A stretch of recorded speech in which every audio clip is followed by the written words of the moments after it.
All right, so in class, we did some patty paper stuff and we drew in some triangles and tried to see if they were going to be equal or unequal.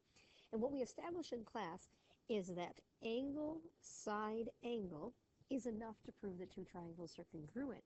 However, if you just have the two angles without the side, that's not enough to prove the triangle's congruent. So basically, what you learned in class is that angle, side angle, or ASA, is a new triangle congruence criteria.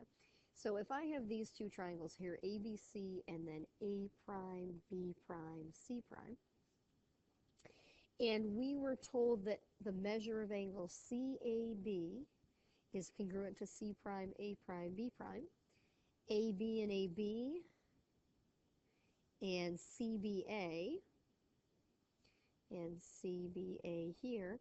If those are set up, then the triangles are congruent. So I want you to put a little AKA here. This means you have two angles and the included side.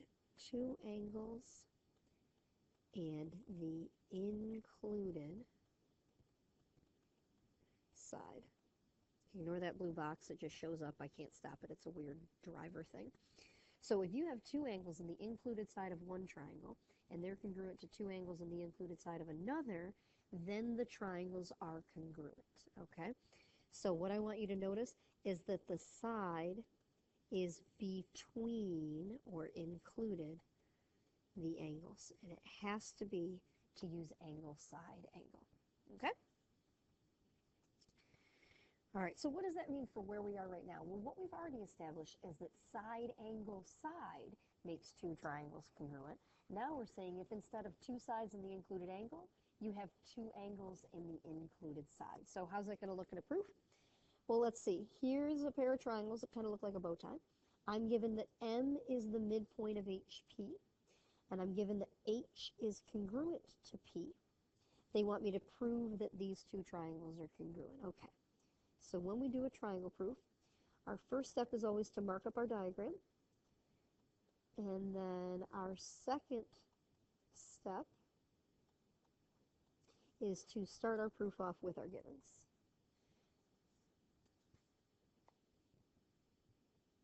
So we want to set up our proof with statements and reasons and rewrite our givens. So M is the midpoint of HP. And the measure of angle H is equal to the measure of angle P. What just happened there? Let me try that again. The measure of angle H is equal to the measure of angle P, and those were given to us. All right, so now next, we have that sheet. We've talked about kind of ways to do proofs. And the order in which I do them, like I said before, is kind of when you want to prove something, you want to find things that are easy to see first. So one of the things I always say to look for first are vertical angles and reflexive property. So if we look at this, I have two intersecting lines. I have vertical angles right here.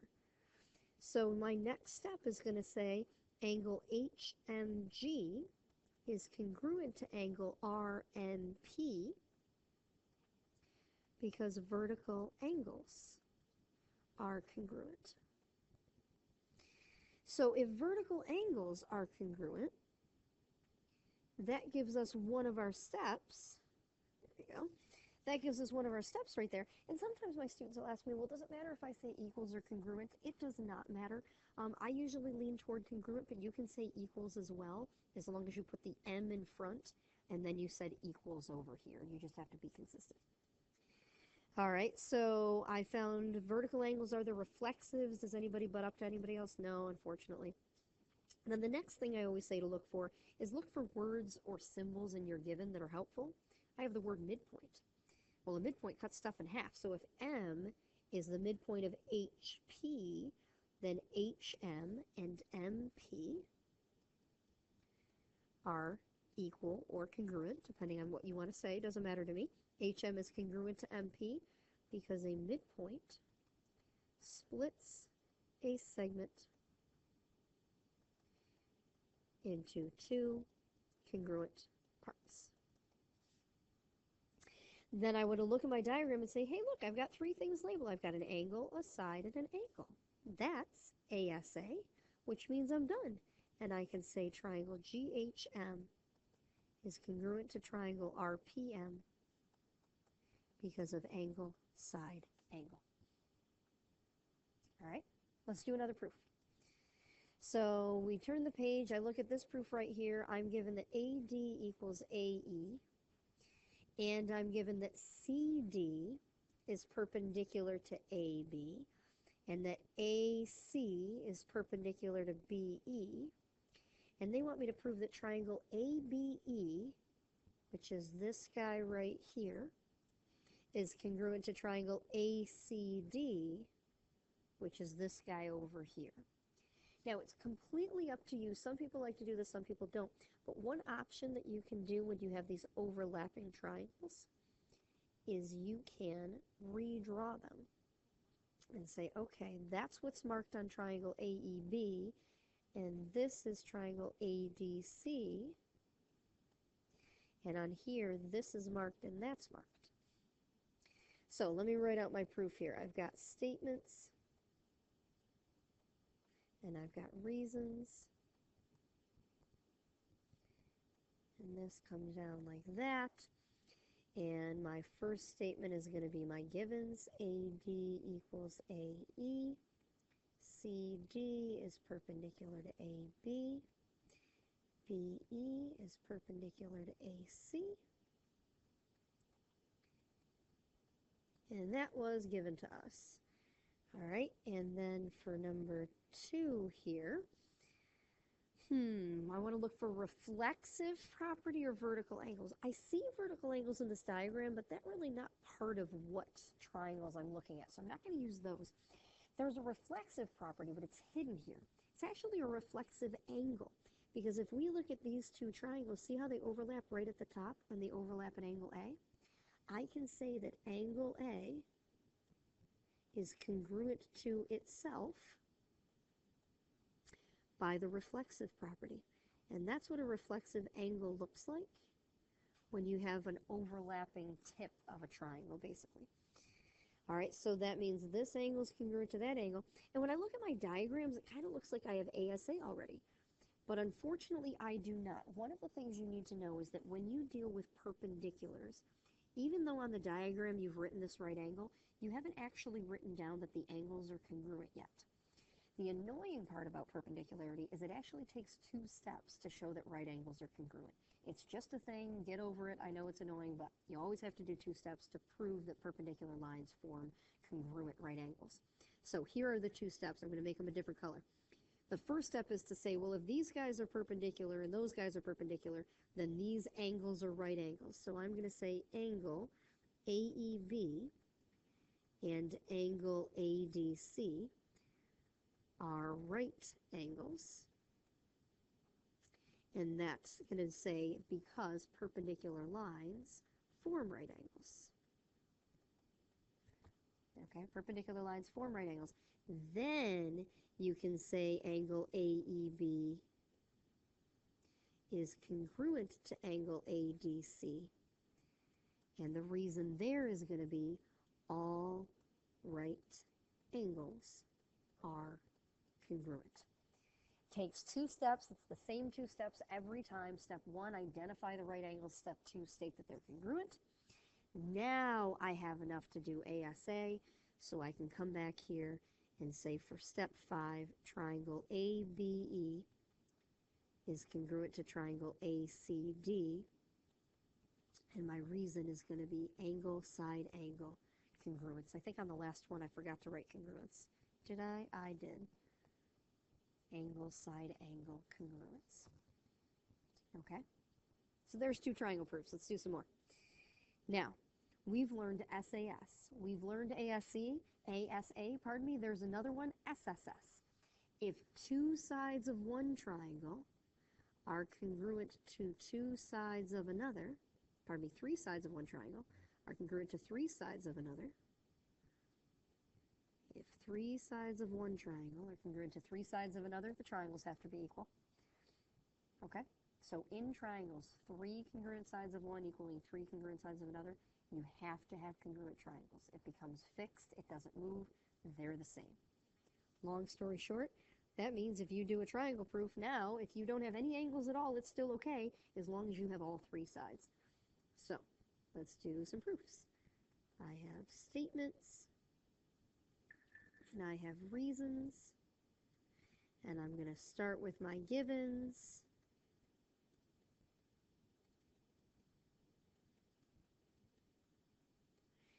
And let's see, I was given that AB, this guy, equals XY, that guy, and that AY equals XB, and they want me to prove AYB, this polka dotty guy over here, okay, is congruent to this guy that overlaps on this side. So step one, write out my givens. I did that. Step two, look for reflexive or vertical angles. Well, where do these triangles overlap? They overlap right here, right at YB. So YB is equal to YB by the reflexive property.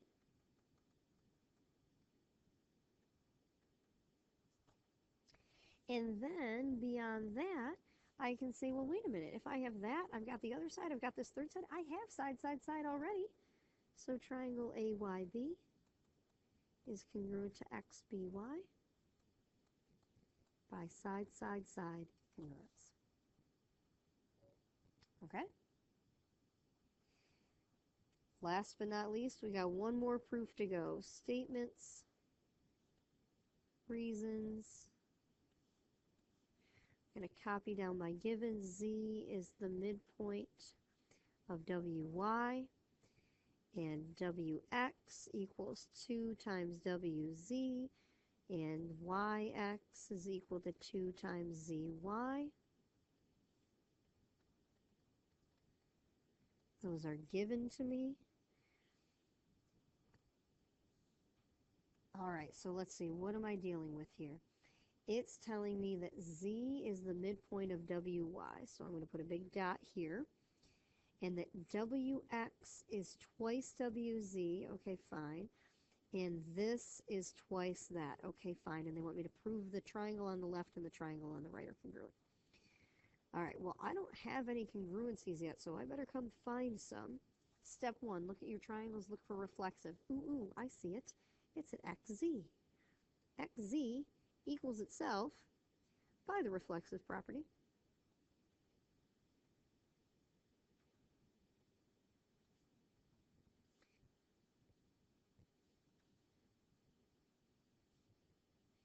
So the next thing I'm going to say is I'm going to talk about the fact that we have this midpoint here.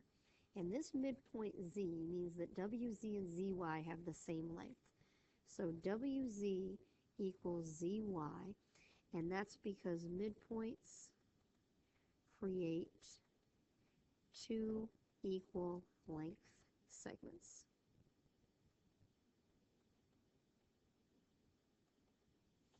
Now, one question that you may ask yourself is, why did I use equal and not congruent? Well, the reason I use that is because we have this equals up here, and if I want to think about that equals up there, I want to use the equals down here. Now, I knew that. You probably wouldn't know that. If you used congruence, I would help you through it later on, okay? So WZ equals ZY because of the midpoint. Now, I have 2WZ and 2ZY up here. So if WZ equals ZY, then 2 times WZ equals 2 times ZY by the multiplication property.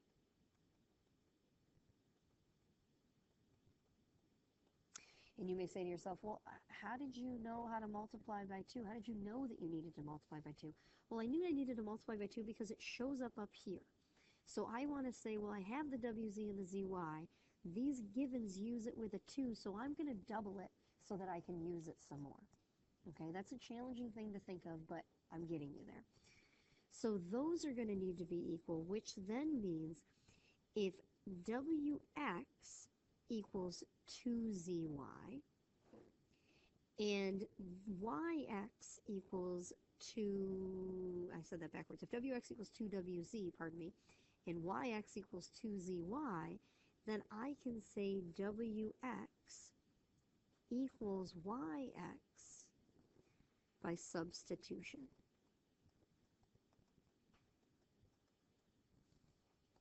How did I get that? Well, I got that because I knew that the doubles were equal, which are right here, which means these other sides have to be equal via substitution. That now made this equal to that, which then allows me to say that triangle WXZ is congruent to triangle YXZ, and that's by side, side, side congruence. If this last one didn't make perfect sense and you don't think you could do it yourself, that's okay. You don't need to be there yet, but you at least need to be able to follow my lead. All right, the only other thing you need to do before coming to class is do question 1 on the next page by yourself and be ready to talk about it when you come to class. All right, so we need a Halloween joke. So a Halloween joke is, why did the scarecrow earn a medal? Because he was outstanding in his field. Oh, I know, it's so funny. All right, we are done with that. Have a great day.